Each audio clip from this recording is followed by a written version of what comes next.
সময়ের বিবর্তনে অথবা কালের ঘূর্ণিপাকে সবকিছুরই পরিবর্তন হয়েছে। পরিবর্তন হয়েছে জীবনের রূপ, মানুষের আচার-আচরণ, চাহিদা অথবা প্রয়োজনে। সময়ের পরিবর্তনের সাথে সাথে নতুন চিন্তা গ্রাস করেছে পুরনো চিন্তার জগৎ।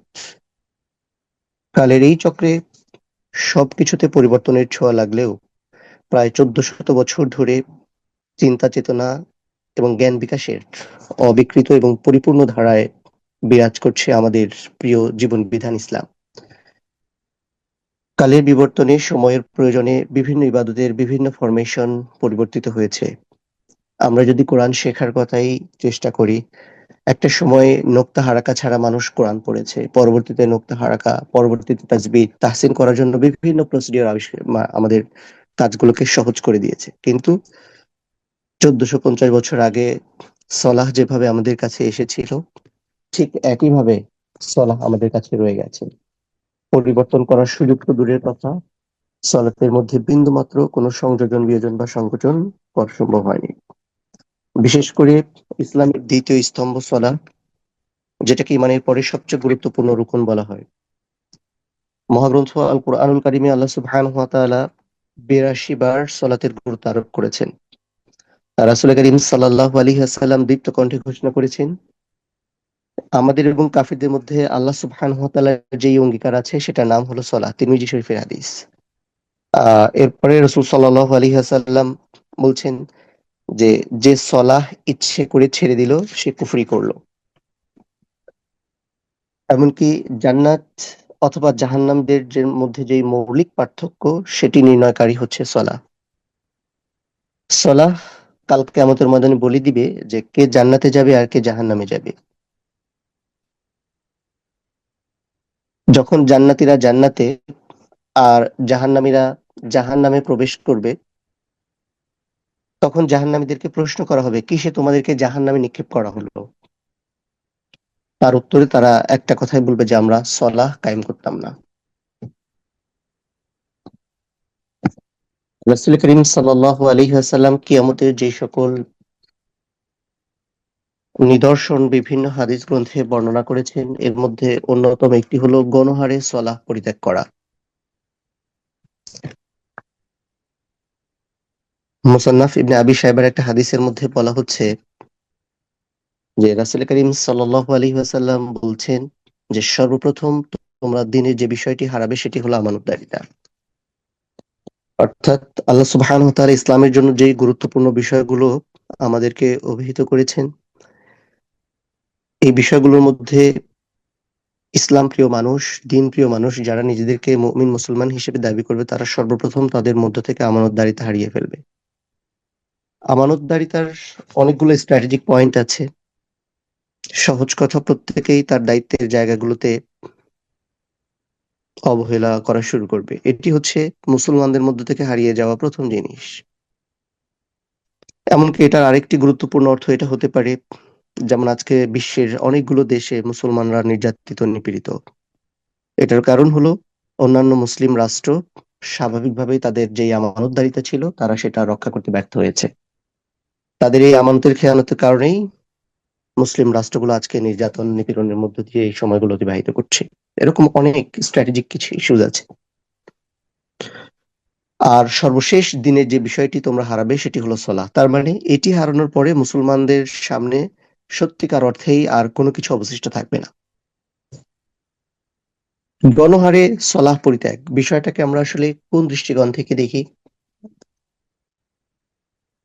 আমরা এই যে আজকে ইয়ামুল জুমার ফজরের সলাহ, আমরা যদি শুধু এই ফজরের সলাতে মসজিদের দিকে লক্ষ্য করি, তাহলে আমাদের এই অনুধাবন হওয়াটা আমাদের জন্য সহজ হয়ে যায় যে আসলে কতজন মানুষ আমরা সলাহের জন্য ঘুম থেকে উঠেছি, তাই না?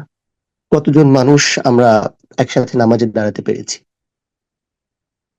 বিশ্বের অন্যতম বৃহৎ এই মুসলিম দেশটিতে অন্যান্য বিষয়ের পরিবর্তে যখন নামাজের মতো বেসিক ইস্যুতে এই সমস্যা আমরা দেখি, তখন আসলে দিন নিয়ে চিন্তা ভাবনা, সমাজের প্রতিটি স্তরে দিনের প্র্যাকটিস করা,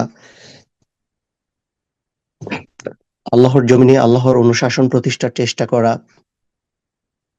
অথবা শক্তিশালী মুসলিম রাষ্ট্র হিসেবে এই দেশটিকে গড়ে তোলা, এই জাতীয় স্বপ্নগুলো প্রায় আমাদের কাছে অসম্ভব মনে হয়।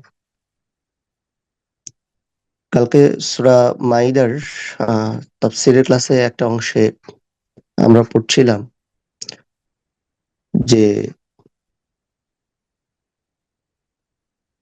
আল্লাহ সুবহানাহু ওয়া তাআলা ততক্ষণ পর্যন্ত মুমিনদের কোনো ক্ষতি করার সুযোগ পথভ্রষ্টদেরকে দিবেন না যতক্ষণ তারা হেদায়েতের উপরে থাকে। বিশ্বের অসংখ্য অগণিত মুসলিম আজকে এই অবর্ণনীয় নির্যাতন নিপীড়নের সময় পার করার পেছনে সবচেয়ে বড় কারণটিই হলো এটি, যে আমরা দিন থেকে, হেদায়েত থেকে, কোরআন থেকে, ইসলামের যে বেসিক ইস্যুস আছে সেটা থেকে আসলে অনেক দূরে সরে গেছি। আমাদের পাপের যে শাস্তি হওয়া দরকার তার কোনো একটা অংশ যদি আল্লাহ সুবহানাহু ওয়া তাআলা আমাদেরকে দিতেন তাহলে হয়তো আমরা স্বাভাবিক এবং সুস্থ থাকতে পারতাম না। তো যাই হোক, আমাদের মূল উদ্দেশ্য হলো আমরা যেটা চাই সেটি আমাদের দীর্ঘদিনের লালিত স্বপ্ন, যে মুসলিম উম্মার, মুসলিম পরিবারের প্রতিটি সদস্য মসজিদমুখী হবে। মুসলিম উম্মার প্রতিটি সন্তান সালাতের ব্যাপারে যত্নশীল হবে। বিশেষ করে ঈমান আনার পরে একজন বিশ্বাসী মুমিনের উপর সর্বপ্রথম যেই দায়িত্বটি অর্পিত হয় সেটির নামই হলো সালাহ, এবং ইসলামের সবচেয়ে বড় নিদর্শন হিসেবে এটাকে অভিহিত করা হয়। মুমিন এবং কাফিরদের মধ্যে বাহ্যিক যেই বিভাজন, এই রেখা টেনে দেয় হলো সালাহ। রাসূল করিম সাল্লাল্লাহু আলাইহি ওয়াসাল্লামের প্রিয় সাহাবী হযরত আব্দুল্লাহ ইবনে মাসউদ রাদিয়াল্লাহু তাআলা আনহু থেকে একটা মর্মস্পর্শী হাদিস আমরা শুনতে পাই। সেটি হলো, তিনি বলছেন যে আমাদের সময় আমরা দেখেছি মুনাফিক ছাড়া আর কেউ সালাতের জামাত থেকে ছিটকে পড়তো না।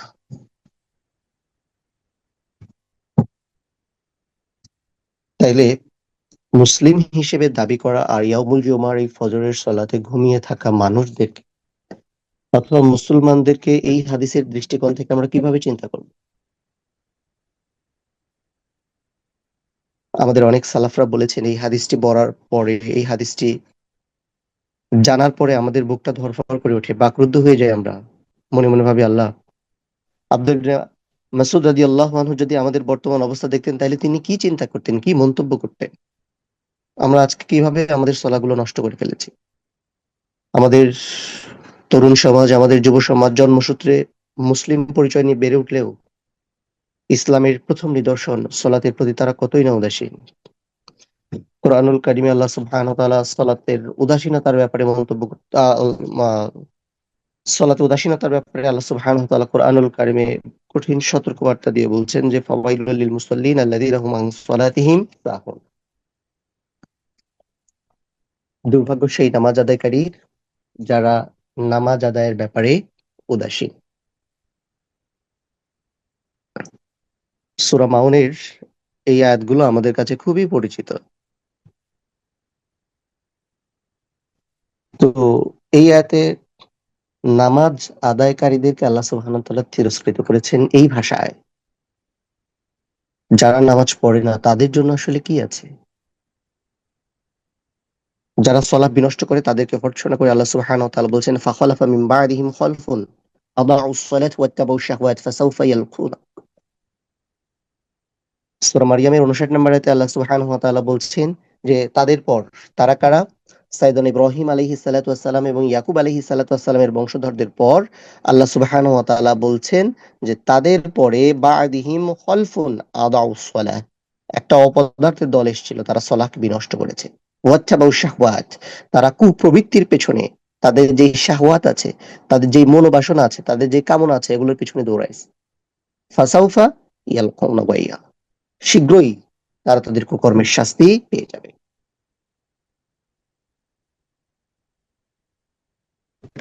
দেখেন, এই আয়াতের সাথে আমাদের জীবনের এক অপূর্ব মিল আছে। যদিও এই কথাগুলো বেনামাজিদের সামনে বলতে ভালো, মানে বলতে পারলে ভালো হতো, কিন্তু আপনাদের সামনে এই আলোচনা করার অর্থ হলো আপনারা তাদের কাছে এই আলোচনাগুলো পৌঁছে দেওয়ার চেষ্টা করবেন। আমি তো আর পারছি না। সাহাবীদের পরে আমরা তাদের এক অপদার্থোত্তরসূরি, যারা সলাহ নষ্ট করেছি, কাম লালসা, ভোগ বিলাস আর প্রবৃত্তির পাগলা ঘোড়ায় চড়ে লাগাম ছেড়ে দিয়েছি। দুনিয়ার অন্ধ মোহের মধ্যে আমরা হেদায়েতের রাস্তাই ভুলে গেছি। ইসলামের সবচেয়ে গুরুত্বপূর্ণ এবং প্রধানতম স্তম্ভ একেবারে নড়বড়ে।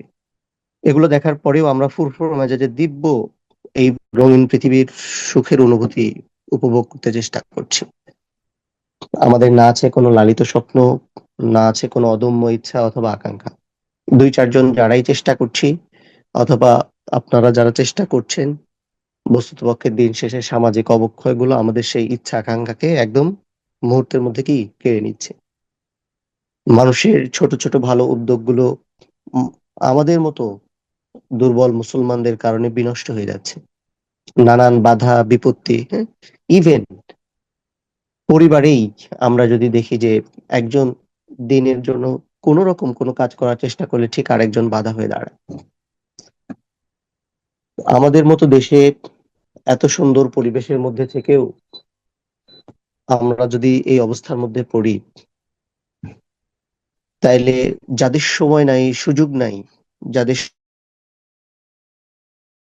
সম্ভাবনা নাই, অথবা যেখানে 5 ওয়াক্ত নামাজের জন্য মসজিদে ডাকা হয় না, এরকম বহু অমুসলিম দেশ পৃথিবীতে আছে যেখানে আজানের কোনো সুযোগ নাই, অথবা আজানের সুযোগ আছে মসজিদটা এত দূরে যেখান থেকে আসলে আজান শুনতে পাওয়া যায় না, অথবা মসজিদ আছে কিন্তু উচ্চস্বরে মাইকে আজান দেওয়ার অনুমতি নাই। পৃথিবীর প্রতিটি প্রান্তের প্রতিটি মুসলমানের দায়িত্ব ছিল আল্লাহর জমিনে প্রত্যেকটি জায়গায় এই আজান, সলাহ, জামা, ইকামা এগুলো অ্যারেঞ্জ করার দায়িত্ব। কে চিন্তা করবে এগুলো? স্বাভাবিকভাবেই আমাদের কোনো লাভ হয়নি। পৃথিবীর সামান্য কিছু সুখ আর স্বাচ্ছন্দ্য হয়তো আমরা পেয়েছি, কিন্তু অস্থিরতা আর মানসিক চাপে আমরা প্রায় ভেঙে পড়েছি। সারাক্ষণ কি এক অবক্ত যন্ত্রণা দেখেন আমাদেরকে গ্রাস করে রাখে। বিশেষ করে যারা সলাহ থেকে উদাসীন, আল্লাহর স্মরণ থেকে গাফেল, তাদের হয়তো এই উপলব্ধিটাও হয় না। যদি কখনো কোনো ভালো কাজ করার সুযোগ পায়, অথবা কোনো কাছের আত্মীয়-স্বজন ইন্তেকাল করে, অথবা বিভিন্ন পরিবেশ বা প্রেক্ষাপটে তারা দুঃখ কষ্টের মধ্যে পতিত হয়, তো হয়তো তখন তারা এটুকু হয়তো উপলব্ধি করে। কিন্তু তাদের এই উপলব্ধি কোনো সময় কি হয় না, দীর্ঘ হয় না। একটা অসহনীয় যন্ত্রণা তাদের অন্তরে হয়তো বয়ে যায়, কিন্তু বাস্তবতা হলো সেই যন্ত্রণাকে ভুলে থাকতে দুনিয়ার বিভিন্ন নেশার মধ্যে তারা বুঁদ হয়ে পড়ে থাকে। যদি তারা জানতো আসল প্রশান্তির ঠিকানা, তাইলে তারা বুঝতো যে সলাহ এবং জিকিরের মধ্যেই কেবল তাদের হৃদয়গুলো প্রশান্ত থাকতে পারে। আল্লাহ সুবহানাহু ওয়া তাআলা বলছেন কুরআনুল কারীমের সূরা রদের 28 নম্বর আয়াত, আল্লাযীনা আমানু ওয়া তাতমাইন্নু কুলুবুহুম বিযিকরিল্লাহ আলা বিযিকরিল্লাহি তাতমাইন্নুল কুলুব। যারা ঈমান এনেছে, আল্লাহর স্মরণ যাদের হৃদয় প্রশান্ত হয়, জেনে রেখো আল্লাহর স্মরণেই কেবল মানুষের হৃদয়, আত্মা এগুলো প্রশান্ত হইতে পারে। অর্থাৎ মনকে প্রশান্ত রাখার সবচেয়ে বড় মাধ্যম হলো সলাহ এবং আল্লাহর স্মরণ, যেটাকে আমরা জিকির নামে চিনি। রাসূল করিম সাল্লাল্লাহু আলাইহি ওয়াসাল্লাম নাসাই শরীফের একটি হাদিসের মধ্যে বর্ণনা এসেছে, তিনি বলেছেন যে পৃথিবীর মাঝে আমার কাছে নারী এবং সুগন্ধিকে প্রিয় করে দেওয়া হয়েছে, আর আমার চোখের শীতলতা রাখা হয়েছে সলাতের মধ্যে। এই জন্য দুনিয়ার এই অস্থিরতা, মানসিক যন্ত্রণা অথবা অন্তর্লোকের হাহাকার, এগুলো থেকে মুক্তি পাওয়ার জন্য মানুষের একমাত্র উপায় হলো সলাহ আর জিকির। এর বাইরে মানুষের জন্য আর কোনো অপশন রাখা হয় নাই। হয়তো মানুষ ভিন্ন কিছুতে তার প্রশান্তি খুঁজে নিতে চায়, খুঁজে পেতে চায়, কিন্তু বাস্তবতা এটা এক ধরনের অসম্ভব ইস্যুস। এর বাইরে এসে সলাৎ পরিত্যাগকারীদের পরকালীন যে শাস্তি, এইটা থেকে পরিত্রাণ পেতে হলেও সলাতের প্রতি যত্নশীল হতে হবে। আমাদের অনেকেরই বিশেষ করে ফজরের সালাতে উঠতে সমস্যা হয়, দেরিতে ঘুম ভাঙে। এটার পেছনে মৌলিক কারণ হলো গভীর রাতে বা দেরি করে ঘুমোতে যাওয়া। আমি একদিন একটা অপরিচিত জায়গায় গেলাম ঘুমাতে। তো এই বাসার যার সাথে আমি রুম শেয়ার করছিলাম, তো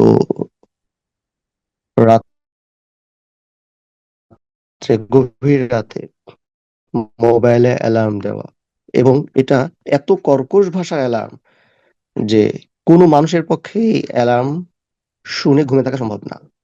তো আমি তাকে জিজ্ঞেস করলাম যে এটার পেছনে কারণ কি। সে বলল যে আমি যখন রাতে উঠতে চাই তখন বিভিন্ন ধরনের আলসেমি আমাকে পেয়ে বসে।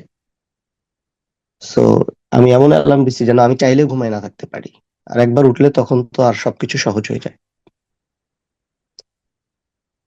আপনারাও হয়তো, বেশিরভাগ সবাই একইভাবে চেষ্টা করছেন, কিন্তু এটাই বাস্তবতা যে রমাদানের পরে আমরা অনেকেই কিয়ামুল লাইল থেকে দূরে সরে এসেছি, তাহাজ্জুদ থেকে দূরে সরে এসেছি, কোরআন তেলাওয়াত থেকে দূরে সরে এসেছি, তাই না? অথচ ব্যাপারটা কেমন হওয়া দরকার ছিল, ঠিক উল্টো। যে রমাদানের পরে আমাদের জীবনে রমাদানের যে শিক্ষা সেটা কাজে লাগিয়ে যেন আমরা অ্যাটলিস্ট রমাদানে যা করেছিলাম সেগুলো ধরে রাখতে পারি। আমাদের ভাইদের কথা চিন্তা করে আমার খুব কষ্ট হয়।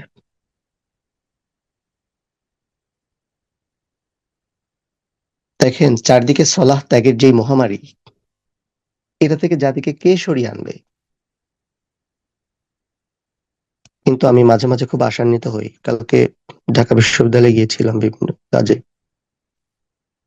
তরুণদের একটা বড় অংশকে আমি জামাতে দেখেছি। দীর্ঘক্ষণ মসজিদে ছিলাম বিশ্রামের জন্য। তো পুরো সময়টাতে আমি এই বিশ্ববিদ্যালয়ে পড়া বহু সংখ্যক ছাত্রকে জামাতে দেখেছি। জামাতের পরেও তাদেরকে একা একই নামাজ পড়তে দেখেছি। এটি আমাদেরকে আশান্বিত করে। কিন্তু সংখ্যার তুলনায় এটা একেবারেই নগণ্য। কিন্তু তারপরে এই বয়সে তারা সলাহ পড়ছে, বাবা নাই, মা নাই, বলে দেওয়ার কেউ নাই, নিজ তাগিদে নিজ গরজে। সুবহানাল্লাহ। বিভ্রান্তির ঘোর থেকে আমাদের তরুণ সমাজকে জাগিয়ে তোলার দায়িত্ব আসলে আমাদেরই। সমস্যাটা হলো যেই পিতাদের এই দায়িত্ব নেওয়ার কথা ছিল, তারা তাদের দায়িত্বগুলো ভুলে গেছে। কোরআন ক্লাসের কথা যদি চিন্তা করি, দিনী কাজের কথাগুলো চিন্তা করি, ভাইদের পার্টিসিপেশন লেভেলটা খুবই কম। দুনিয়াবী ব্যস্ততা আমাদেরকে এত বেশি ব্যস্ত করে ফেলেছে, আমরা হয়তো রিয়েলাইজ করতে পারছি না যে আমাদের জীবনের আসলে নিরাট বাস্তবতা কি। দেখেন, যুদ্ধ হচ্ছে ইরান, ইসরায়েল, আমেরিকার মধ্যে। সংকটে পড়েছে সারা পৃথিবী। Can imagine? বেশি কিছু লাগবে না, ঢাকা শহরে যদি 3 দিন কারেন্ট না থাকে, তাহলে চতুর্থ দিন ঢাকা শহরে আর কাউকে খুঁজে পাওয়া যাবে না। কাউকেই খুঁজে পাওয়া যাবে না। অসম্ভব টাইপের একটা ব্যাপার। সবাই গ্রামে দৌড়াবে, শুধুমাত্র যদি 4 দিন এই ঢাকা শহরে কারেন্ট না থাকে। কিছু না, যদি তেল না থাকে, কারেন্ট না থাকে, তাহলে 4 দিনের বেশি এই ঢাকা শহরে কেউ টিকে থাকতে পারবে না। দুর্গন্ধে মানুষ ঢাকা শহর থেকে বের হয়ে যেতে বাধ্য হবে। সেই জীবনের জন্য আমাদের কত আয়োজন। আমরা কেমন মনে করি যে আমাদের জন্য হয়তো ভূমিকম্প লাগবে, এই লাগবে, ওই লাগবে না, কিছুই লাগবে না। শুধু তেল আর পানি, যে তেল আর কারেন্ট, দুটো জিনিস বন্ধ থাকতে হবে, আর কিছু না। আমরা যেই প্রাসাদ তৈরি করেছি, যেই স্বপ্নের বাড়ি ফ্ল্যাট তৈরি করেছি, যা কিছু করেছি, এগুলো ফেলে রেখে নিজের ইচ্ছায় আপনাকে জোর করে আর ঢাকা শহরে রাখা যাবে। এই আমাদের জীবন। এই জীবনের জন্যই আমাদের এত চেষ্টা।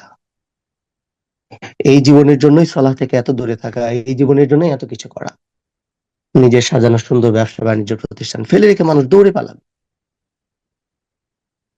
বাঁচার জন্য। কোথায় একটু প্রশান্তি আছে সেটার জন্য।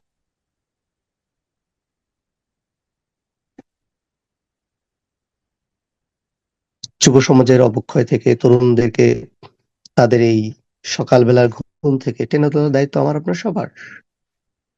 প্রতিটি মুমিন, আল্লাহ যাকে সলাহ পড়ার তৌফিক দান করেছেন, নিঃসন্দেহে তার উপর এই দায়িত্ব। এজন্যই আল্লাহ সুবহানাহু ওয়া তাআলা কোরআনে বলেছেন যে আকিমুস সালাহ, তোমরা নামাজকে স্ট্যাবল করো। নামাজকে একা একি পড়ার জন্য বলা হয়নি, একবারের জন্য না। কোথাও কোরআনে দেখাতে পারবেন না যে আল্লাহ সুবহানাহু ওয়া তাআলা বলছেন যে নামাজ পড়ো। বরং বলা হচ্ছে নামাজ কায়েম করো, নামাজ প্রতিষ্ঠা করো, নামাজকে স্ট্যাবল করো। এটার ইম্প্যাক্ট অনেক বড়। শুধুমাত্র নামাজ পড়লেই হবে না, বলছেন যে ইন্না সলাতা তানহা আনিল ফাহশাই ওয়াল মুনকার। সলাহ পড়ার মধ্য দিয়ে মানুষ প্রত্যেকটা খারাপ কাজ থেকে বিরত হয়ে ইসলামের সুমহান নির্দেশনার মধ্যে নিজেদেরকে প্রবেশ করবে। এটাই হচ্ছে সলাতের মূল থিম। সালাহ কায়েম করার অনেকগুলো ইম্প্যাক্ট আছে। একাকী সালাহ পড়া যাবে না। নিজের অধীনস্থদের সবাইকে সালাহ পড়াইতে হবে, পড়াতে হবে। পাশাপাশি সলার যে ইম্প্যাক্ট আছে সেটা যেন ঠিকঠাক মতো হয়, সেটার মধ্য দিয়ে আসলে এক সমাজে, রাষ্ট্রে, পরিবারে সলাহ প্রতিষ্ঠিত হতে পারে। একজন মানুষ সালাহ পড়বে কিন্তু রাষ্ট্রের সচিবালয়গুলোতে দুর্নীতি রাখা হবে, তাইলে তো আসলে সলাহ পড়াটা কোনো কাজে আসলো না, কোনো কাজে লাগে না। পিতা হয়ে কতদিন সন্তানকে পরম মমতায় সলাতে আমরা আহ্বান করেছি, ভাই হয়ে কতদিন ভাইয়ের খোঁজ নিয়েছি, গৃহকর্তা হয়ে কতদিন অধীনস্থ মানুষগুলোকে সলাতে দাওয়াত দিয়েছি। অথচ আমার একটু আহ্বানে, একটু প্রচেষ্টায় সলাতে অভ্যস্ত হয়ে যেতে পারতো আমার গোটা পরিবার। তাদের আখিরাত আমরা কার হাতে ছেড়ে দিয়েছি? মেক এ প্ল্যান যে আমার যে সকল পরিবারের সদস্য, যে সকল আত্মীয় স্বজন সলাহ পড়ে না, আগামী রমাদানের আগে তাদেরকে আমি সলাহ পড়তে চেষ্টা করব, পড়াতে চেষ্টা করব। এই একটা বছর ধরে আপনি চেষ্টা করেন বিভিন্ন ভাবে, বিভিন্ন পদ্ধতিতে, বিভিন্ন প্রসিডিওরে, যেটা করলে সলাহ পড়বে সেটাই আপনি করবেন, এটা দায়িত্ব আপনার। প্রথমে সন্তান, এরপরে পরিবারের অন্যান্য সদস্য, এরপরে গৃহকর্মী, হ্যাঁ, এরপরে বাসার সাথে যারা আছে, এরপরে আত্মীয় স্বজন যারা আছে, ফ্রেন্ড সার্কেল যারা আছে, সহকর্মী যারা আছে, যাদের সাথে উঠা বসা সামাজিকতা হয়, যারা আমাদের কাছের এবং দূরের আত্মীয় স্বজন। কোনো উপায় নাই। কারণ আপনি মনে করছেন আমি সালাহ পড়বো আমি জান্নাতে চলে যাবো, এই অপশন নাই। ইসলাম আপনাকে এই জন্য দুনিয়াতে পাঠায় না যে আপনি নামাজ রোজা হজ জাকাত করবেন আর জান্নাতে চলে যাবেন, নো, কোনো অপশন নাই। মানুষ যতক্ষণ না সৎ কাজের আদেশ দেওয়া এবং অসৎ কাজ থেকে বিরত থাকার কাজটা করবে ততক্ষণ পর্যন্ত তার দিনের পূর্ণতা পাওয়াটা একটা বিস্ময়। দিনের পূর্ণতা পাওয়াটা একটা বিস্ময়, এটা কখনোই সম্ভব হবে না। আপনাকে পৃথিবীতে দায়িত্ব দিয়ে পাঠানো হয়েছে। যদি একাকেই সব হতো তাহলে আল্লাহ সুবহানাহু ওয়া তাআলা পৃথিবীর দুজন প্রথম মহামানবকে পরিবার করে পাঠাতেন না। কেমন তো এই জন্য আমরা হয়তো মনে করছি যে আমার সলাহ আমাকে জান্নাতে নিয়ে যাবে, আমার জাকা, আমার সদাকা, আমার কোরআন তেলাওয়াত আমাকে জান্নাতে নিয়ে যাবে। কালকে আমাদের ময়দানে আমাদের এই আশা হয়তো গরিবালি হইতে পারে।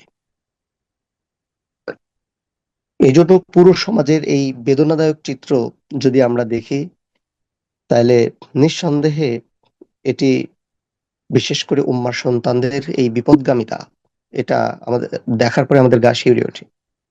এই জন্য হৃদয়ের সবটুকু ভালোবাসা উম্মার সন্তানদের জন্য উজাড় করে দিতে হবে। এই উম্মার প্রতি আমাদের দায়িত্ব আছে। এই উম্মার পরবর্তী জেনারেশনের জন্য আমাদের অনেক কাজ করার আছে।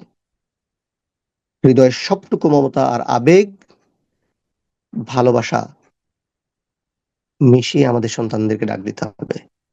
লোকমান আলাইহিস সালাতু ওয়াস সালামের কথা আপনারা শুনেছেন, আজকে আমরা সূরা লোকমানের তেলাওয়াত শুনেছি। তিনি বলেছেন, ইয়া বুনাইয়া আকিমিস সালাহ, হে আমার ছেলে, হে আমার সন্তান, সালাহ পড়ো।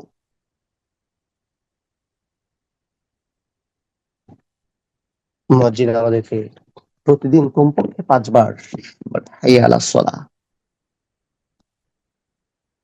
হাইয়া আলাস সালাহ, তোমরা সলাহের দিকে আসো। নিঃসন্দেহে সলাহ আল্লাহ প্রেমী মানুষদের হৃদয়ের জন্য এক ধরনের শীতলতা, মুমিন আত্মার পরিতৃপ্তি। বিশেষ করে সত্যনিষ্ঠ এবং বিনয়ী চিত্তের মুমিন মুসলমানদের জন্য এক পরম পাওয়া। আল্লাহর সামনে একটু সিজদা দিতে পারা, বিনয়ী হয়ে তার সামনে মাথা নুইয়ে দেওয়া, এর চেয়ে প্রশান্তিকর ইবাদত, এর চেয়ে প্রশান্তিকর কাজ একজন মুমিন মুসলমানের জীবনে আর কি হইতে পারে? এজন্য আমাদের একজন সালাফ তিনি সুন্দর করে বলতেন, সালাহ হলো মুসল্লিদের হৃদয়ের সবুজ বাগিচা, তাতে নানা ধরনের রঙিন ফুল ফোটে, অনেক ধরনের সুঘ্রাণ ছড়িয়ে দেয়। আর সেই ফুল আর সেই সুবাস সবই শুধুমাত্র আল্লাহ সুবহানাহু ওয়া তাআলার জন্য। নামাজকে আমরা অনেকেই মনে করি যে কেন প্রতিদিন 5 বার, উফ কি কষ্ট। কিন্তু সলাহ হলো আল্লাহর পক্ষ থেকে বান্দার জন্য এক অমূল্য উপহার। বিশেষ করে এটা তিনি তার প্রত্যেক বিশ্বস্ত এবং সত্যবাদী নবীদের কাছে প্রেরণ করেছেন। আল্লাহ সুবহানাহু ওয়া তাআলার ভালোবাসায় সিক্ত হয়ে তার সামনে দাঁড়ানো, তার একান্ত সান্নিধ্যে থেকে ভালোবাসার স্বাদ উপলব্ধি করা, সকল সৃষ্টি থেকে মুখ ফিরিয়ে শুধুমাত্র তার দিকেই দৃষ্টি নিবদ্ধ রাখার যে শিহরণ, তার দাসত্বের প্রতি পূর্ণ যেই বহিঃপ্রকাশ, বিশেষ করে মাথা লুটিয়ে তাকে সন্তুষ্ট করার এই যে চেষ্টা, এই প্রশান্তি কেবল একজন মুমিন বুঝতে পারে, রিয়েলাইজ করতে পারে, উপলব্ধি করতে পারে। সমস্ত ইবাদত, এমনকি ঈমান বৃক্ষের প্রাণী হইল সলাত। সালাত এর সিক্ততায় কেবল ঈমান হয়ে ওঠে সবুজ শ্যামল দৃষ্টিনন্দন। এই গ্রীষ্মে যেরকম অসংখ্য বৃক্ষ পাতা হারাবে, অসংখ্য বৃক্ষ তার সৌন্দর্য হারায় ফেলবে, আবার বসন্তে এই বৃক্ষগুলো আবার কি হবে, সজীব, পরিবেশটাকে সুন্দর করবে, চারপাশটাকে সুন্দর করে তুলবে। ঠিক তেমনি ভাবে মানুষ ঈমান আনতে পারে, মুমিন হইতে পারে, মুসলমান হইতে পারে, কিন্তু এই ঈমান বৃক্ষের প্রাণ হলো সলাত। এজন্য মুসলিম নরনারীদের জন্য সলাতের প্রতি যত্নশীল হওয়ার বিকল্প কোনো কিছু নাই। সলাতি মুসলিমের জীবন, সলাতি মুমিনের হৃদয়। শেখ আব্দুর রহমান সাদি রহিমাহুল্লাহ তিনি সলাতের গুরুত্ব উপলব্ধি করতে গিয়ে বলেছেন যে একটু চিন্তা করেন, একটু কল্পনা করেন যে সলাতের মধ্যে কি পরিমাণ ইখলাস আছে, আল্লাহর প্রতি কি পরিমাণ মগ্নতা ও নিবিষ্টতা আছে, রবের প্রশংসা, দোয়া, শুকরের কি এক অপূর্ব মিশেল। যদি মনে করি ঈমান একটি সবুজ বৃক্ষ, তাইলে সলাহ হলো সেই বৃক্ষের পানি সঞ্চারণ এবং নিবিড় পরিচর্যা। প্রতিদিন বারবার যদি সলাহ আদায় করতে না হতো, তাহলে ঈমানের সেই সবুজ বৃক্ষ শুকিয়ে যেত। এই জন্য আমরা একজন মুমিন মুসলমান হওয়ার পরেও প্রতিদিন নামাজে বলি যে ইহদিনাস সিরাতাল মুস্তাকিম।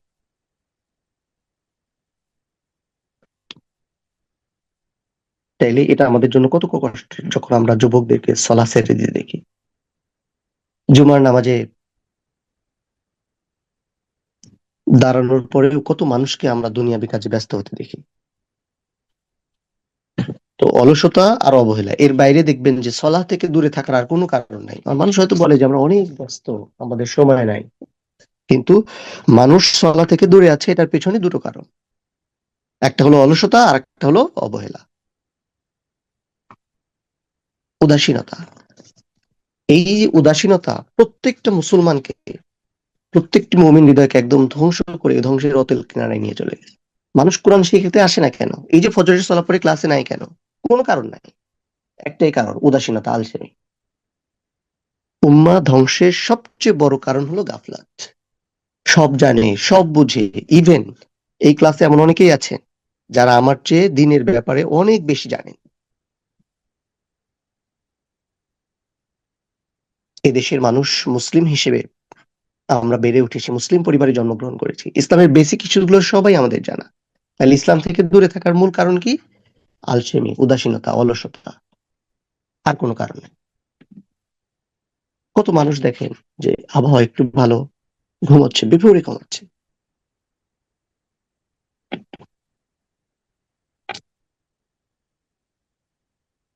লোকমান আলাইহিস সালাতু ওয়াস সালামের যে উপদেশ, ইয়া বুনাইয়া আকিমিস সালাহ, হে পুত্র সলাহ কায়েম করো। প্রিয় সন্তানের প্রতি প্রজ্ঞাবান পিতার দরদী উপদেশ, হৃদয় নিংড়ানো কথামালা। তাই না? কতজন সন্তান কোরআনের এই আয়াত পড়ে সন্তানকে বলেছে। মায়েদের চেষ্টার পাশাপাশি যদি বাবাদের চেষ্টা থাকতো, তাহলে অবস্থার উত্তরণ খুব দ্রুত হইতো। কারণ সন্তানরা মাদেরকে খুব কমই ভয় পায়, কারণ মায়েদের কাছে তাদের প্রয়োজন খুবই কম, তাদের বেশিরভাগ প্রয়োজন মেটায় কে? বাবা। এজন্য ভাইরা যারাই ক্লাসে আছেন, সন্তানদের সলাতের ব্যাপারে আমাদের যত্নশীল হতে হবে। আপনি মনে করবেন না যে এই ফজরে সন্তানের ঘুম থেকে ওঠাটা কষ্টদায়ক। নিজ চোখে সন্তানকে জাহান্নামে দেখতে দিলে সেই কষ্টটা আপনার কয়েক গুণ বেড়ে যাবে। সুতরাং সেই কষ্ট পাওয়ার আগেই, সুযোগ থাকার মধ্যেই এই কাজটা আমাদেরকে করতে হবে।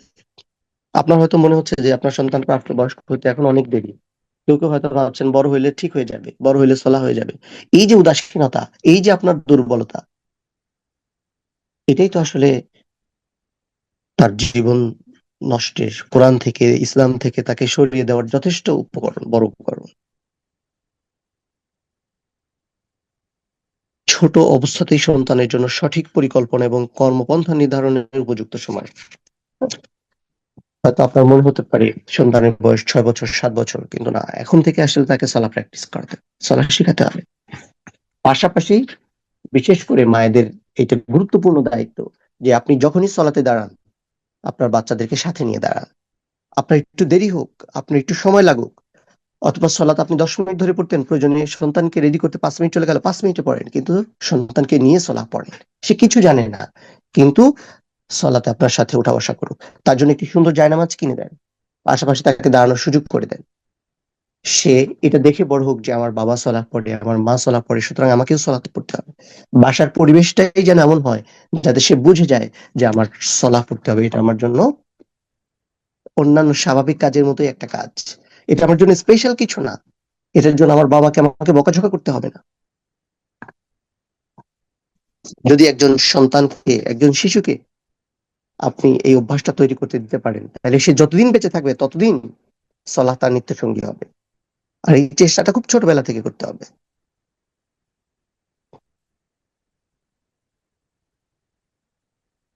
নিজ সন্তানকে সলাতের উপরে গড়ে তুলতে কখনো যেন আমরা অবহেলা না করি। কেন? সূরা তহার মধ্যে আল্লাহ সুবহানাহু ওয়া তাআলা বলছেন, ওয়ামরু আহলাকা বিসসালাহ ওয়াসতাবির আলাইহা, আপনার পরিবারকে সলাতের আদেশ দিন এবং তাতে অবিচল থাকুন। সূরা তহা আয়াত নাম্বার 132। আল্লাহ সুবহানাহু ওয়া তাআলা বলছেন যে আপনার পরিবারকে সলাতের আদেশ দিন এবং এই আদেশের উপরে আপনি অবিচল থাকুন। তাই বাবা মাকে নিজ নিজ সন্তানের সফলতার জন্য অগ্রসর হতে হবে, সন্তানদের আখিরাতের জন্য মঙ্গলকামী হতে হবে, যত্নবান হতে হবে। সন্তানদের শুভাকাঙ্ক্ষী হবার, ভবিষ্যৎ গড়ার প্রথম পদক্ষেপই হলো সলাতের ব্যাপারে উৎসাহ দেওয়া। কারণ হাইয়া আলাস সালাহ মুয়াজ্জিনের এই আহ্বানটুকু শোনার পরপরই আমরা শুনি হাইয়া আলাল ফালাহ। তার মানে সলাতের দিকে আসার অর্থই হচ্ছে কল্যাণের দিকে আসা। সলাতের দিকে আসার অর্থই হলো সফলতার দিকে আসা। সলাতের দিকে আসার অর্থই হলো মানুষ তার দুনিয়া এবং আখিরাত দুদিকেই সফলতার প্রস্তুতি নেয়। এজন্য সন্তানের যদি সত্যিকার অর্থে আপনি শুভাকাঙ্ক্ষী হন, তাহলে তাকে সাফল্যের দিকে নিয়ে আসতে হবে, তাই না? আর সাফল্যের দিকে নিয়ে আসার পূর্ব শর্তই হলো আপনাকে সন্তানকে সলাতের দিকে আহ্বান করতে হবে। রাসূল কারীম সাল্লাল্লাহু আলাইহি ওয়াসাল্লামের এই হাদিসটা আমাদের সবারই জানা। সন্তানের বয়স যখন 7 তখন তোমরা তাকে সলাতের আদেশ দাও, আর তার বয়স যখন 10 তখন প্রয়োজনে তাকে সলাতের জন্য প্রহার করো। আবু দাউদ এবং সহিহুল জামি শরীফের হাদিস। আর অসংখ্য হাদিসে এই হাদিস বর্ণনা করা। সন্তান প্রতিপালনের বিষয়গুলো নিয়ে আমি একটু চিন্তা করতে গিয়ে দেখলাম যে এখনকার বাবা মায়েরা সন্তানকে যে পরিমাণ আদরে বড় করে, আমি ব্যতিক্রম না।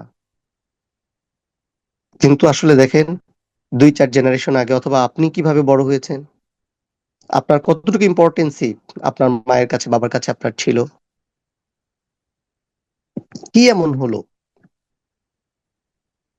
যে সন্তান এখন একটা দুইটা কি করবে, অনেক আদর যত্ন করে। আর আগে 5টা 7টা 10টা ছিল, বাবা মা কার দিকে খেয়াল করবে, কয়জনের দিকে দেখবে?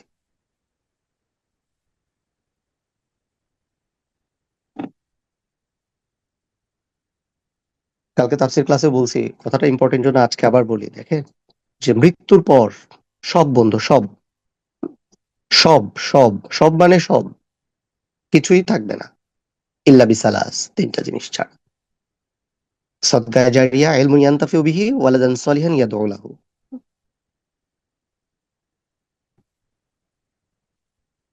তো একটা সন্তান যদি তৈরি না হয় তাহলে কি হবে? কে বলবে রব্বিরহামহুমা কামা রব্বায়ানি সগীরা?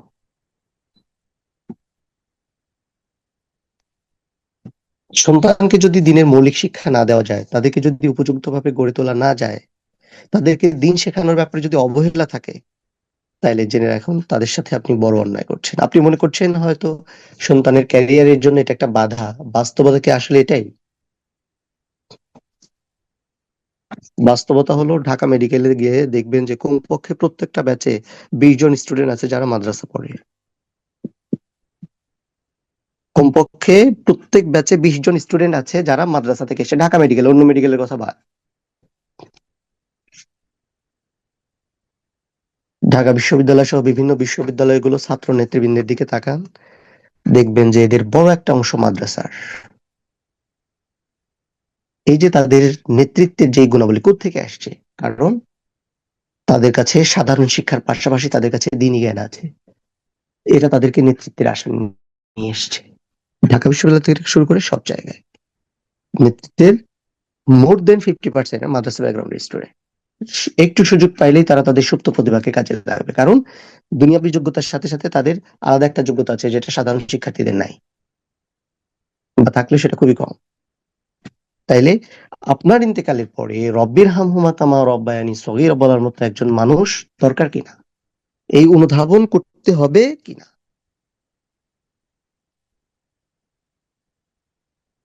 কিছু কিছু ক্ষেত্রে সন্তানের বকে যাবে এবং চরিত্র নষ্ট হওয়ার প্রধান কারণ হচ্ছে তাদের বাবা মা।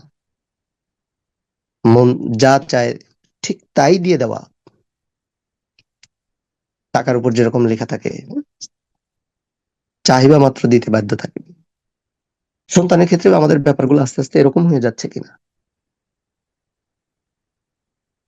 শিশু বয়সে বাবা মাই তাদের সন্তানের জীবন নষ্ট করে দিচ্ছেন কিনা, যেগুলো নিজেদের ইভেন তাদের জীবনে কোনো উপকার হবে না, বরং অল্প কিছুদিন পরেই বাবা মায়ের মাথা ব্যথার কারণ হয়ে দাঁড়াবে।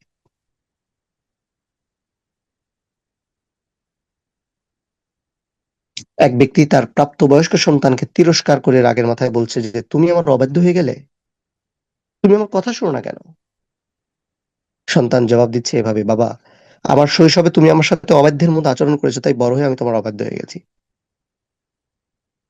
ছোটবেলায় তুমি আমার জীবন পণ্ড করে দিয়েছো, তাই তোমার বার্ধক্যে আমি তোমার জীবন পণ্ড করে দিচ্ছি। Simply patient. আল্লাহ সুবহানাহু ওয়া তাআলা সূরা মারইয়ামের ৫৪ এবং ৫৫ আয়াতে বলছেন, ওয়াযকুর ফিল কিতাবি ইসমাঈল ইন্নাহু কানা সাদিকাল ওয়া'দি ওয়া কানা রাসূলান নাবিয়্যা ওয়া কানা ইয়া'মুরু আহলাহু বিস-সালাহ ওয়াজ যাকাত ওয়া কানা 'ইনদা রাব্বিহি মারদিয়্যা। এই কিতাবে ইসমাঈলের কথা বর্ণনা করুন, যিনি প্রতিশ্রুতি পালনের সত্যাশ্রয়ী ছিলেন, একজন নবী ছিলেন, একজন রাসূল ছিলেন। তিনি তার পরিবারকে সলাহ এবং যাকাত আদায়ের নির্দেশ দিতেন। আর ওয়া কানা 'ইনদা রাব্বিহি মারদিয়্যা, তিনি তার রবের কাছে ছিলেন খুবই সন্তুষ্টবান। এজন্য সন্তানের লালন পালন, তাদের দিন শিক্ষার ক্ষেত্রে সবচেয়ে কার্যকরী ভূমিকা হচ্ছে আল্লাহর কাছে তাদের আলোকিত জীবনের জন্য দোয়া করা, অনুনয় বিনয় করা, কান্না জড়িত কণ্ঠে চোখের পানি ছেড়ে দেওয়া, হৃদয়ের সবটুকু আবেগ, ভালোবাসা, অনুভূতি, বিশ্বাস ঢেলে মালিকের কাছে প্রার্থনা করা, আসমান জমিন আর আরশের অধিপতির কাছে অসহায়ের মতো, কাঙালের মতো, নাছোড় বান্দার মতো সন্তানের জন্য দোয়া করতেই থাকা, করতেই থাকা। আল্লাহর নবী ইব্রাহিম আলাইহিস সালাতু ওয়াস সালাম এভাবেই ভবিষ্যৎ বংশধরদের জন্য আল্লাহ সুবহানাহু ওয়া তাআলার কাছে কি করে গেছেন, প্রার্থনা করেছেন। আল্লাহ সুবহানাহু ওয়া তাআলা একটা এক্সাম্পল এখানে বলেছেন। দুটো কথা বললাম, একটা হলো সূরা লুকমানের, লুকমান আলাইহিস সালাতু ওয়াস সালামের, আর এটা হলো সূরা মারইয়ামে আসা সাইয়েদনা ইসমাঈল আলাইহিস সালাতু ওয়াস সালামের কথা। ছোটবেলা থেকে সাইয়েদনা ইব্রাহিম আলাইহিস সালাতু ওয়াস সালামের জীবন নিয়ে খেয়াল করেন, কি পরিমাণ ডেডিকেটেড ছিলেন দ্বীনের জন্য। বাবা জবাই করতে চেয়েছেন, বলছেন, আপনি আমাকে সন্তুষ্ট চিত্তে পান, আপনি আমাকে অবাধ্য সন্তান হিসেবে দেখবেন না, ছুরির নিচে। হোয়াই? কেন? আপনার কি মনে হয় এটা অসম্ভব? এটার ইম্প্যাক্ট কি ছিল? মনে পড়ে সাইয়েদনা ইব্রাহিম আলাইহিস সালাতু ওয়াস সালামের কথা, যিনি সাইয়েদনা ইসমাঈল আলাইহিস সালামের পিতা ছিলেন। কি করে দ্বীনের জন্য সাইয়েদনা ইব্রাহিম আলাইহিস সালাতু ওয়াস সালাম একটা মূর্তি পূজার মধ্যে, একটা মূর্তি পূজার সমাজ ব্যবস্থায় গড়ে ওঠা সাইয়েদনা ইব্রাহিম আলাইহিস সালাম এই ছোট বয়সে কি করে তার পিতার অবাধ্য হয়েছিলেন, কিভাবে মূর্তি ভেঙেছিলেন? তারই তো সন্তান সাইয়েদনা ইসমাঈল আলাইহিস সালাম। পিতার যেরকম আল্লাহর প্রতি অগাধ আনুগত্য ছিল, সন্তানের এটা কয়েক গুণ বেশিই ছিল হয়তো। সাইয়েদনা ইব্রাহিম আলাইহিস সালাতু ওয়াস সালাম হয়তো ছোটবেলায় পিতার কাছ থেকে, পরিবারের কাছ থেকে, সমাজের কাছ থেকে দ্বীনি পরিবেশ পান নাই, কিন্তু সাইয়েদনা ইসমাঈল আলাইহিস সালাম পেয়েছিলেন। মনে আছে যে সাইয়েদনা ইব্রাহিম আলাইহিস সালাতু ওয়াস সালামের স্ত্রীদের গল্পগুলো, কি পরিমাণ ডেডিকেশন ছিল তাদের। আল্লাহ সুবহানাহু ওয়া তাআলা ইসলামের কতগুলো রুকনের মধ্যে তাদের এই স্মৃতিচারণগুলো করা আমাদের জন্য বাধ্যতামূলক করে দিয়েছেন। প্রতিদিন সালাতে সাইয়েদনা ইব্রাহিম আলাইহিস সালাম তার জন্য আমরা দোয়া করছি। Only for his dedication. তার এই ত্যাগ, তিতিক্ষা এবং কোরবানির জন্যই তো এই অ্যাচিভমেন্ট। সুতরাং এখান থেকে খুব সুস্পষ্ট ভাবে বোঝা যায় যে সুন্দর সুমিষ্ট আম গাছে সুন্দর সুমিষ্ট আম ধরবে, এটা খুবই স্বাভাবিক একটা প্রক্রিয়া।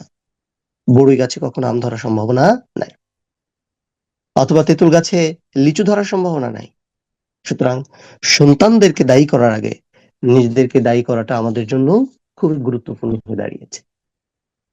সন্তান যদি দেখে আমি সলাহ পড়ি কিন্তু আমি হাজবেন্ডের সাথে, আমি ওয়াইফের সাথে, একজন আরেকজনের সাথে মিথ্যে কথা বলছি, ঝগড়াঝাটি করছি, সন্তান এগুলো দেখে শিখে যে আমার মা সলাহ পড়ে কিন্তু বাবার কথা শুনে না, আমার মা সলাহ পড়ে কিন্তু বাবার সাথে তর্ক করে, আমার মা সলাহ পড়ে কিন্তু আমানত রক্ষা করে না, আমার মা সলাহ পড়ে আবার নাটকও দেখে, আমার আম্মা সলাহ পড়ে আবার সিরিয়াল দেখে। তো এই সলাহ তো সন্তান আপনাকে এই সলাহ পড়া দেখে তো সন্তান সলামুখী হবে না।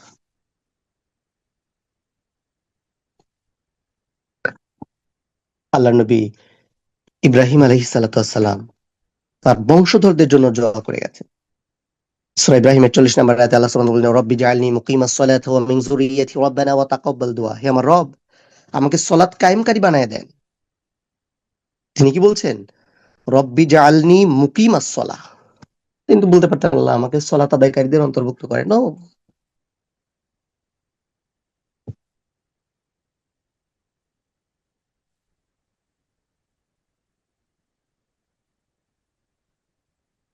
একজন সৎ, আদর্শ এবং স্নেহময়ী মা তার ছেলের ব্যাপারে বলেছিলেন যে আমার আদরের ছেলে, আল্লাহ তাকে হেদায়েতের উপরে অটল এবং অবিচল রাখুন। সে বকে গিয়েছিল, সালাত আদায় করতো না, দিনের কোনো বিষয়ের প্রতি সামান্য গুরুত্ব দিত না, সারাদিন আড্ডা মাস্তি অহেতুক খেল তামাশার মধ্যে মজে থাকতো। যখন আমি তাকে সলাতের ব্যাপারে তাগিদ দিতাম, ঘুম থেকে জাগিয়ে তুলতাম, সে আমার কথায় কান দিত না। ওর জন্য কষ্টে আমার ভেতরটা দুমড়ে মুচড়ে যেত, খুবই দুশ্চিন্তায় পড়ে গিয়েছিলাম। সলাতের প্রতি অবজ্ঞা এবং অবহেলার কারণে নিশ্চিত জাহান্নামী হয়ে যাচ্ছে এই কথা ভেবে আমি আঁতকে উঠতাম, অঝরে কাঁদতাম। তাকে ফেরানোর জন্য আমার সাধ্যের সবটুকু চেষ্টা করে যখন নিরাশ হলাম, তখন আমি আল্লাহর দরবারে আশ্রয় নিলাম। ছেলের সংশোধনের জন্য সলা এবং দোয়া করতে লাগলাম। রাতের শেষ প্রহরের দোয়া কবুলের মুহূর্তগুলোতে আমি অপেক্ষায় থাকতাম, আল্লাহর কাছে দুহাত তুলে দোয়া করতাম, হে আল্লাহ, আমার চোখের মণি, আমার নয়নের মণিকে সলাতে দাঁড় করিয়ে দাও। কতজন মা আছেন নিজের সন্তানের জন্য এরকম অঝরে কেঁদেছেন, দিনের পর দিন, মাসের পর মাস, একটা বছর অন্তত চেষ্টা করেন না। তিনি বলেন আমি এই দোয়াটা বেশি বেশি করতাম, যেমনটি আল্লাহর নবী প্রিয় ইব্রাহিম আলাইহিস সালাতু ওয়াস সালাম তার বংশধরদের জন্য করেছিলেন। অত্যন্ত আকুতি মিনতি করে বিনয় এবং অসহায়ত্ব প্রকাশ করত। আমার সন্তান জাহান্নামে পড়বে এই ভাবনায় আমার হৃদয় যেন দাউ দাউ করে জ্বলতো। 2 বছর পার হয়ে গেল এভাবে, আমি একইভাবে আল্লাহর কাছে দরবারে দোয়া চাইতে গেলাম। বছর 2 বছর, একজন মা বলছেন। আমি তো 2 দিনেই অধৈর্য হারা হয়ে যাই। আহ, আর কত, হবে না।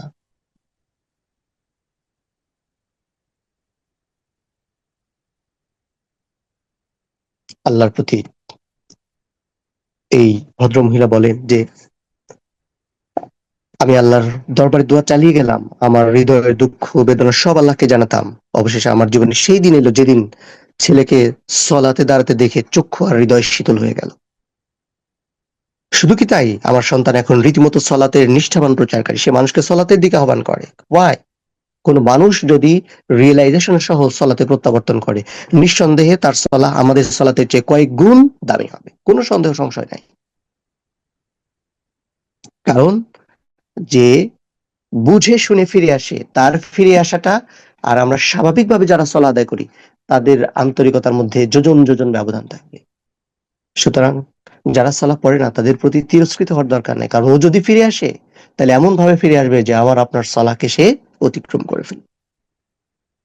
এই জন্য শুধু সন্তানের কথা বলছি, এর অর্থ হলো পরিবারের সকল সদস্যদের জন্য আমাদের একই চিন্তা চেতনা লালন করতে হবে।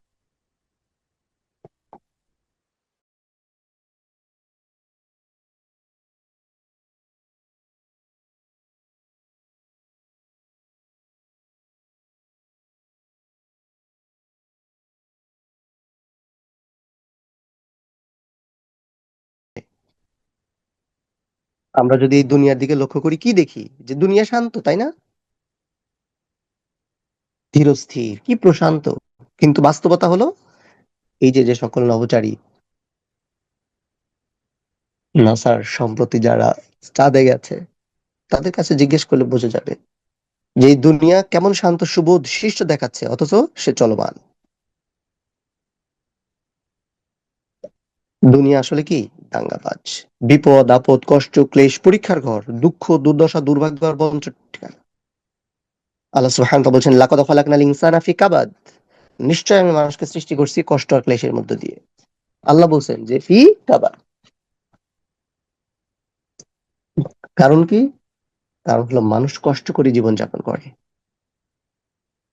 কোনো না কোনো কষ্ট মানুষের জীবনে লেগেই থাকে, কোনো না কোনো আক্ষেপ মানুষের জীবনে লেগেই থাকে।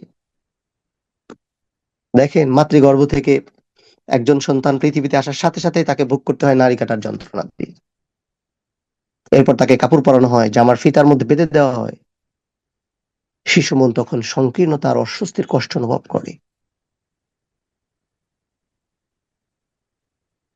দুধ পানে বাধাগ্রস্ত হইলে তার জীবন প্রদীপ নিভে যায়। জিহ্বা চালানো শুরু করে, সবটুকু শক্তি ব্যয় করে তার কথা বলার আপ্রাণ চেষ্টা শুরু হয়। কিছুদিন যেতে না যেতেই দুধ ছাড়ানোর রসনীয় যন্ত্রণা। একটু বয়স বাড়তে না বাড়তেই শুরু হয়ে যায় তার দুঃখ কষ্টের ধারাবাহিক প্রক্রিয়া। শিক্ষকের ধমক, তর্জন গর্জন, অভিভাবকের রুক্ষ শাসন, বড়দের রসকসহীন গুরু গম্ভীর আদেশ উপদেশ। জীবন অস্থির। প্রাপ্তবয়স্ক হওয়ার সাথে সাথে কষ্ট, চিন্তা, পেরেশানি গুলো শেষ আছে। বিয়ে শাদী করে ঘর বাঁধার তারা, এটাই মনে হয় শান্তি, কিন্তু আদতে অশান্তির শুরু। বিপদ আপদ, নানা ধরনের দুর্যোগ, মাথা ব্যথা, হ্যাঁ, বিভিন্ন ধরনের যন্ত্রণা, এতেই কি শেষ? না। এরপর দেখতে দেখতে দোরগোড়ায় চলে আসে মৃত্যু। আল্লাহর হুকুমে মৃত্যুর ফেরেশতা আসতেছেন। এটা আমাদের জীবনের পরিক্রমা। লাকাদ খালাকনাল ইনসানা ফি কাবাদ। মনে রাখতে হবে।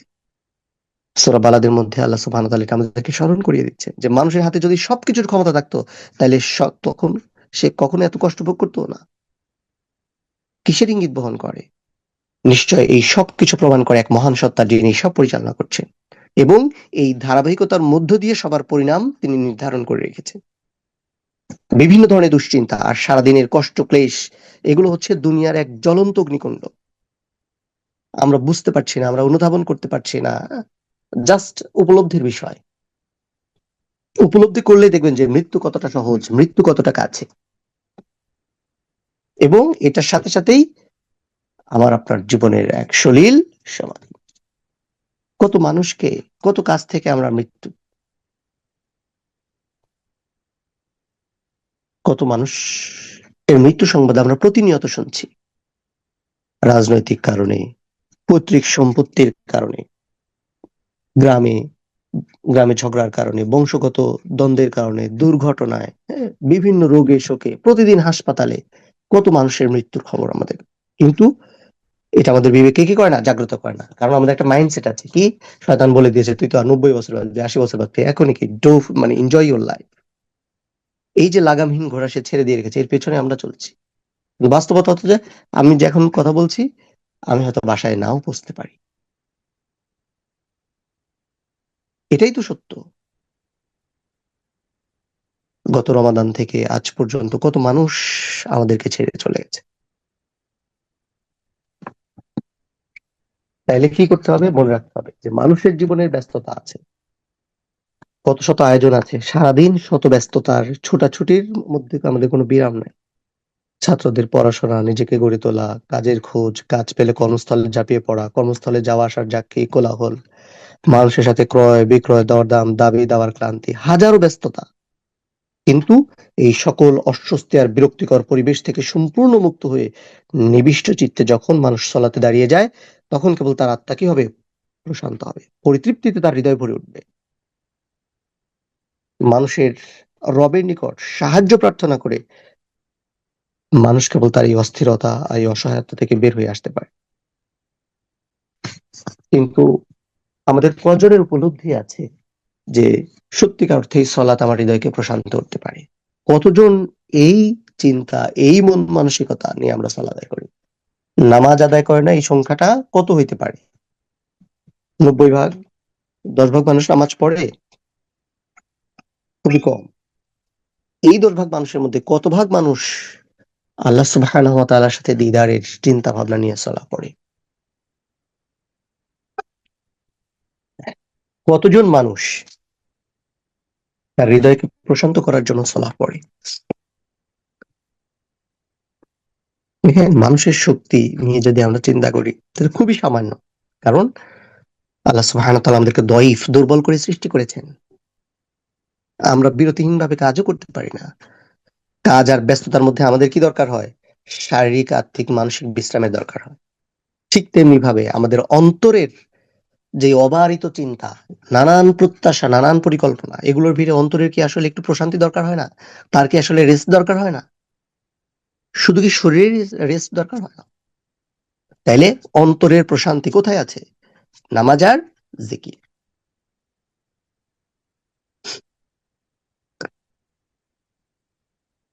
এই যে মানুষ সলাহ বাদ দিয়ে, সকালের হালাকা বাদ দিয়ে প্রশান্ত চিত্তে ঘুমোচ্ছে, তাই না? কেন? কারণ তার জীবনকে উপভোগ করা দরকার। তার মনে হচ্ছে যে জীবন উপভোগ করার জন্য এই সময়টা খুবই কম, খুবই সংকীর্ণ। না, আমি তো জীবনটা ঠিকঠাক মতো উপভোগ করতে পারছি না। কেমন ব্যাপার? অর্থাৎ উপভোগ করা জীবন, কারণ মানুষের জীবনে আনন্দগুলো খুবই ক্ষণস্থায়ী। আক্ষেপটাও বাড়তে থাকে। একটু ঠিকঠাক মতো কোনো কিছু করা যায় না। এক শুক্রবার না যেতে আরেকটা শুক্রবার চলে আসে। একটা মাস না শেষ হতে আরেকটা মাস চলে আসে। কত তাড়াতাড়ি সময় যাচ্ছে। আমি তো এক শুক্রবারের পরেই চিন্তা করি পরের শুক্রবারে কাকে ক্লাস দেবো। এই চিন্তা করতে করতে দেখা যাচ্ছে কারোর সাথে যোগাযোগ করা হয়নি। সময় শেষ। ঠিক আছে, কি করা যাবে? এবার নিজেই ক্লাস নাও। মানে একটা ইয়াউমুল জুমা থেকে আরেকটা ইয়াউমুল জুমা। কত সংক্ষিপ্ত সময়। দেখতে দেখতে চলে যায়।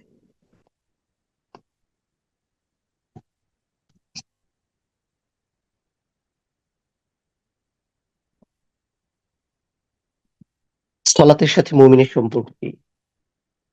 সহজ কথায় যদি আমি এক বাক্যে বলতে চাই, ভাই বলতে হবে সলাহ মুমিনের আত্মার প্রশান্তি, চোখের শীতলতা, হৃদয়ের সুখানুভূতি, পার্থিব জীবনের জন্য একটু বিশ্রাম। এর বাইরে সলাতের মুমিনের জন্য আর কোনো ডেফিনেশন নাই। আর যারা নামাজ পড়ে না তাদের জন্য অনেক সংজ্ঞা আছে, অনেক ডেফিনেশন আছে সলাতের। কিন্তু সত্যিকার অর্থেই সলাতের সাথে মুমিনের সম্পর্ক হলো আত্মার প্রশান্তির মধ্যে, চোখের শীতলতার মধ্যে, হৃদয়ের সুখ অনুভূতির মধ্যে। কারণ সারা জীবনের সকাল থেকে রাত পর্যন্ত আমাদের জীবনের যেই সংকীর্ণতার বেড়াজাল, সেখান থেকে একটু শান্তি, সুখ, স্বস্তি এগুলো শুধু সলাতের মধ্যেই খুঁজে পাওয়া সম্ভব, অন্য কোথাও না। এই জন্য আমি একটা শুরুতে হাদিস বলেছি, রাসূল সাল্লাল্লাহু আলাইহি ওয়াসাল্লাম বলেছেন যে আমার চোখের শীতলতা রাখা হয়েছে সলাতের মধ্যে দিয়ে।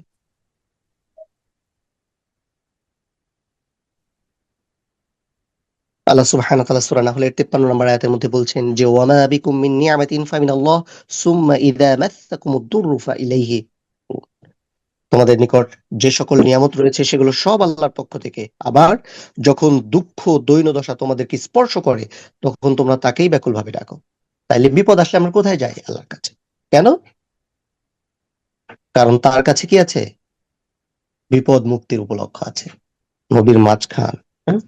এই যে ঝড়ের দিন আসছে, বরিশাল, ঝালকাঠি, ভোলা, হুম, যাদের বাড়িতে ফেরি পার পাড়ি যেতে হয়, নদীর মাঝখানে ঝড় উঠে গেলে কার কথা মনে পড়বে? বাবা মায়ের কথা, স্বামী স্ত্রীর কথা, সন্তানের কথা? না, ভুলেও না। আল্লাহ বাঁচাও। মনের অজান্তেই কিচ্ছু পারে না, তাও বলে উঠবে লা ইলাহা ইল্লা আনতা সুবহানাকা ইন্নী কুনতু মিনাজ জালিমিন। That's the ultimate truth of our life. কারণ এই বিশ্বাস আমার অবচেতন মনে আছে, কিন্তু এইটা প্রকাশ নাই। কারণ কারণ হলো আমি অলস, আমি অসচেতন, আমি গাফেল। আর কোনো কারণ নেই। তো সূরা নাহলের যে আয়াতটা পড়ছিলাম, যে আল্লাহ সুবহানাহু ওয়া তাআলা বলছেন যে ওয়ামা বিকুম মিন নি'মাতিন ফামিনাল্লাহ। যত সব নিয়ামত আছে সব আল্লাহর পক্ষ থেকে। এমনকি এই যে কলিজার টুকরা যেই সন্তান, এই যে নিয়ামত আছে এটাও কি আল্লাহর পক্ষ থেকে। তো এই নিয়ামত পাওয়ার পরে তোমরা আনন্দ উল্লাসে মেতে ওঠো। আল্লাহ বলছেন কি, যে আবার যখন সুম্মা ইযা মাসসাকুমুদ দুররু, যখন তোমাদেরকে কষ্ট, দুঃখ, ক্লেশ এগুলো স্পর্শ করে, ফাইলাইহি তাজার, তখন আবার তোমরা ব্যাকুল ভাবে তোমাদের রবকে ডাকো। তাইলে আনন্দের সময় তোমরা তোমাদের প্রভু, তোমাদের রবকে ভুলে যাও, বাকি সময় কিন্তু ঠিকই বিপদে পড়লেই, কষ্টে পড়লেই, মনের ইচ্ছা পূরণ না হলেই আবার রবের কাছে ফিরে আসো। কিন্তু মাঝখানে লাফালাফি করো। সকাল, সন্ধ্যা, রাত, দিন, 24 ঘন্টা আমরা আল্লাহ সুবহানাহু ওয়া তাআলা অগণিত অনুগ্রহের মধ্যে বসবাস করি। কিন্তু আল্লাহ সুবহানাহু ওয়া তাআলা যেই আমাদেরকে এত কিছু দিয়েছেন, এর প্রতি আমাদের কৃতজ্ঞতাটা কোথায়? চিন্তা করতে হবে যে আমি আসলে আমার রবের প্রতি কতটুকু কৃতজ্ঞতা কিভাবে প্রকাশ করছি। খালি এটা বললে হবে যে আমি আল্লাহকে ভালোবাসি, আল্লাহকে ভালোবাসি? No, কাজের মধ্যে দিয়ে বলতে হবে, আনুগত্যের মধ্য দিয়ে। ভালোবাসা প্রকাশ পায় কিসের মধ্যে দিয়ে? আনুগত্যের মধ্যে দিয়ে। আপনার সন্তান বইয়ের মধ্যে একটা মোবাইল রেখে দিয়েছে, আপনি যাচ্ছেন, পড়ছে, আপনি বের হয়ে আসছেন, মোবাইল টিপছে। আর সেই সন্তান যদি পরীক্ষায় ফেল করে, কোনো কথা না শুনে বেয়াদবি করে, আর যদি দিনে 3 বার জড়ায় ধরে বলে, আম্মু আমি তোমাকে ভালোবাসি, আম্মু আমি তোমাকে ভালোবাসি, কি মনে হবে? প্রতারক। কি বলবেন সন্তানকে? যে তুমি এসব বাদ দিয়ে পড়ালেখায় মন দাও, ভালো হয়ে যাও। আল্লাহ সুবহানাহু ওয়া তাআলা কোরআনের পাতায় পাতায় আমাদেরকে এই জন্য এভাবেই বলে, তুমি দিনের পথে ফিরে আসো, ভালো হয়ে যাও, সুযোগ আছে, মাফ চাও, ক্ষমা চাও, তওবা করো, ফিরে আসো। এই জন্য প্রতিদিন অর্থ সহ কোরআন তেলাওয়াত, this is the compulsory issue. ক্লাসে যারা আছেন প্রত্যেকেই চেষ্টা করবেন যে এই কোরআন তেলাওয়াত প্রজেক্টে অংশগ্রহণ করার জন্য। এটাতে পার্টিসিপেট করে যদি 5 পাতা কোরআন অর্থ সহ পড়েন, তাইলেও এটা আপনার জীবনে একটা অ্যাচিভমেন্ট। রেজিস্ট্রেশন ফি কম দেওয়ার কারণ এটাই, যেন সবাই আসলে কি করতে পারে, পার্টিসিপেট করতে পারে। কিন্তু কয়জন? আমি কালকে দেখছি মনে হয় 150 বা সামথিং রেজিস্ট্রেশন করেছেন। মিনিমাম 500 হওয়ার কথা ছিল। নিজে তেলাওয়াত প্রজেক্টে জয়েন করেন, অন্যদেরকে ইন্সপায়ার করেন। 1 দিন 2 দিন 3 দিন 4 দিন যদি তেলাওয়াত করে, ইটস এনাফ। যে সারা বছর কোরআন তেলাওয়াত করে না, আপনার সাথে কমিটমেন্টের কারণে অন্তত সে 4 দিন কোরআন তেলাওয়াত করছে, এটাতে অ্যাচিভমেন্ট। 4 মাস 6 মাস হয়তো সবাই আমাদের সাথে থাকতে পারবে না, কিন্তু 5 দিন, 1 সপ্তাহ, 10 দিন তো কোরআন তেলাওয়াত করলো, এটা আপনি কোথায় পাবেন?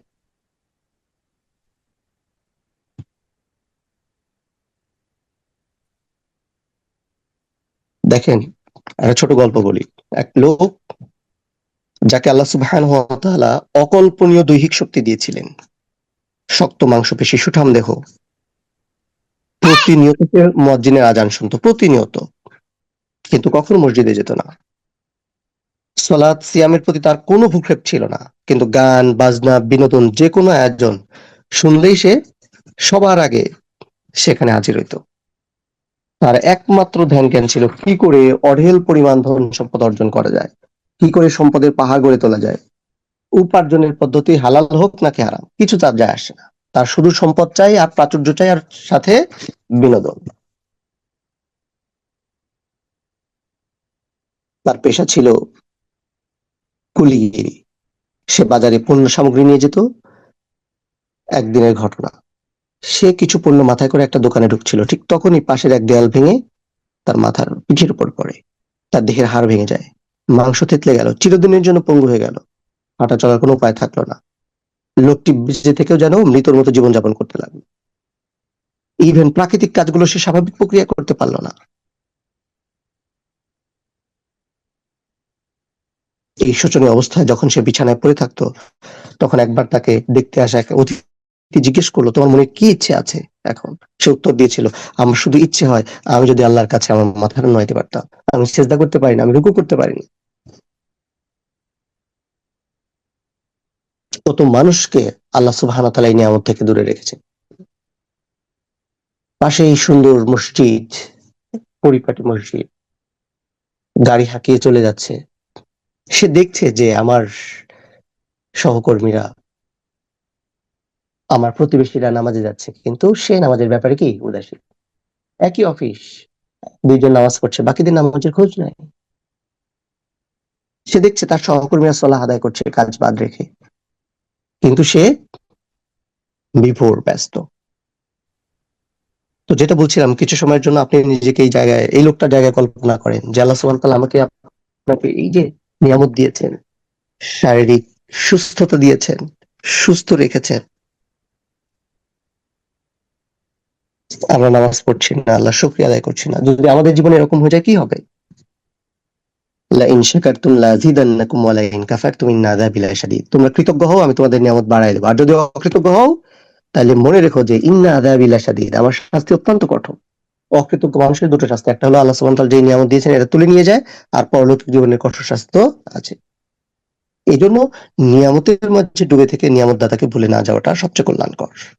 আমরা যেন আমাদের রবের প্রতি কৃতজ্ঞ হই, শুকরিয়া আদায় করি।